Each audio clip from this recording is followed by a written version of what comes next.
I awoke face down in the dirt, drenched with sweat, engulfed in darkness so absolute that it made no difference whether my eyes were open or closed. Groggy and disoriented, I sat bolt upright and tried to figure out where I was. Then I remembered, and had to fight back a wave of panic. I was 1,000 feet underground, in the far reaches of a claustrophobic labyrinth called Lechuguilla Cave. I groped inside my sleeping bag until I found a flashlight and flicked it on. The beam illuminated a low, domed space the size of a parking garage, festooned with preposterous limestone udders. 9 other people were sprawled on the ground nearby.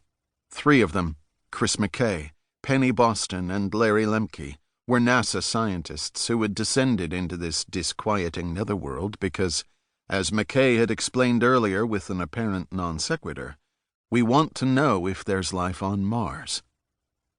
It was not easy getting here. The mission had been launched 2 days earlier, from a scorched New Mexico hillside freckled with prickly pear and lechuguilla plants, the spiny agave after which the cave was named. Located in Carlsbad Caverns National Park, just a few miles from Carlsbad Caverns, the unmarked entrance to Lechuguilla is a forbidding vertical shaft.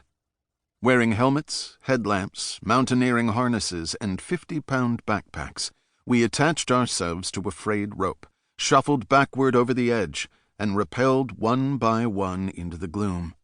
Within moments, we found ourselves in an environment that felt more alien than any place I'd ever been.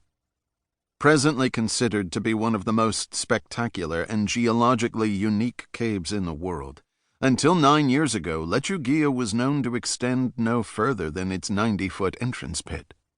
At one edge of the pit, however, recreational cavers noticed a distinct breeze blowing from a pile of jumbled rocks, inspiring them to probe deeper.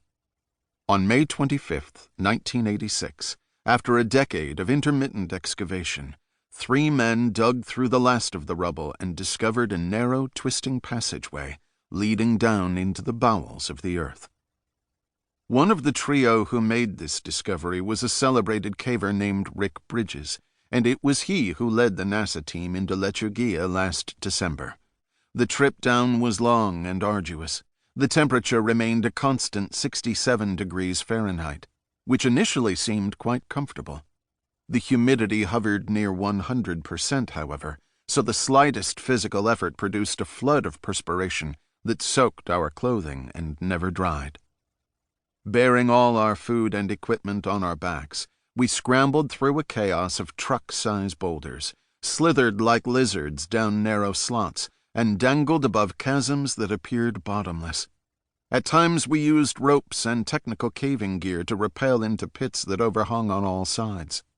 I knew that the only way to return to the surface 5 days hence would be to climb strands of rope we left behind as we descended, so my anxiety grew as we pressed deeper and deeper underground. Our battery-powered headlamps became our most valuable possessions. Indeed, each of us carried at least 2 backup lights, because without a means of illumination we would be blind, helpless, and stranded. More than 80 miles of passageway have been discovered thus far in Lechuguilla, a natural maze of mind-boggling complexity that looks like a tangle of spaghetti when plotted on a 3-dimensional map. Bridges guided us down a route that corkscrewed through a devious geologic honeycomb. Although fraught with hazards, Lechuguilla is a place of phantasmal beauty. Cramped, twisting passages opened suddenly into spaces as voluminous as Madison Square Garden, the walls of which sparkled with brilliant white crystals. Opalescent cave pearls lay in clusters at the bottom of shallow pools. Fragile balloons of hydramagnesite, formed by expanding gases, decorated the ceiling of a low tunnel. In several places, delicate gypsum chandeliers hung from the roof like flocked Christmas trees. Everywhere I turned, there was one or another exotic embellishment, otherworldly and dazzling. The NASA crew, however, was uninterested in such comely sights.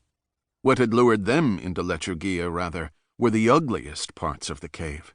A handful of comparatively unadorned areas coated with a nasty mud-like substance known as corrosion residue. Cavers called it gorilla shit, and it was impossible to touch the stuff without becoming filthy. But McKay, Boston, and Lemke found it extremely stimulating. They believed that corrosion residue might hold important clues about Mars, an object of passionate interest to all three scientists, and their sole reason for visiting Lechuguilla. Specifically, they theorized that corrosion residue might answer crucial questions about whether life exists on the red planet. "You cavers," McKay explained to Bridges, "have a pathological defect that allows you to think it's fun to spend 5 days underground, getting dirty, lugging 50-pound packs up and down cliffs. You have my sympathy, and I hope someday they find a cure for your disease. But for Penny and Larry and me, this is not fun. I'd much rather be home right now. But the corrosion residue is so exciting, and what it might tell us about Mars is so exciting, that we're willing to come down into this cave to suffer miserably and grunt like pigs in order to study it."